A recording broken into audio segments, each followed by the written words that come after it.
নমস্কার বন্ধুরা, তোমরা সবাই কেমন আছো? আশা করছি ভালো আছো। আজকে বৃষ্টির দিনে খিচুড়ি রেসিপি দেখাবো তোমাদেরকে। তাও এটা নিরামিষ খিচুড়ি, কেন মঙ্গলবার আমাদের পুরো নিরামিষ থাকে, তাই নিরামিষ খিচুড়ি বানিয়েছি। যাই হোক, তোমরা দেখতেই পেলে আমি চাল ধুয়ে নিয়েছি, তার সাথে একটু ছোলার ডালও ধুয়ে নিয়েছি। খিচুড়িতে ছোলার ডাল দিলে বেশ খেতে ভালো লাগে। তারপরে মুগ ডালটা ভেজে নিয়েও আমি ধুয়ে দিয়ে দিয়েছি, দিয়ে ভালো করে নেড়ে নিলাম।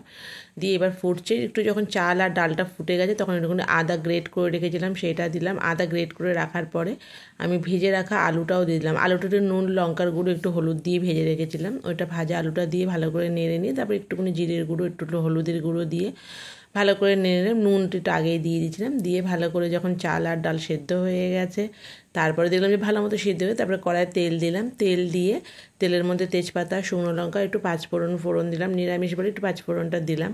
পাঁচফোড়ন দিয়ে তারপরে এটাকে একটুখানি ফোড়ন দিয়ে দিলাম। ফোড়ন দিয়ে একটুখানি চিনি দেবে, কেননা চিনি দিলে না সব কিছু মানে টক ঝাল নুন সব কিছুটা ব্যালেন্স বেশ ভালো মতো হয়। এই জন্য আমি একটুখানি চিনি দিয়ে দিলাম। চিনি দিয়ে এটাই হলো স্পেশাল জিনিস, ভাজা মশলা। তো মশালা খিচুড়িও এটাকে বলতে পারো। তো ভাজা মশলাটা দিলাম, দিয়ে নামাবার আগে একটুখানি ঘি দিয়ে দিলাম। ব্যাস, গরম গরম খিচুড়ি, বাইরে বৃষ্টি আর খিচুড়ি দারুণ লাগে। তোমরা ট্রাই করো বন্ধুরা। ভালো থেকো, সুস্থ থেকো। টাটা।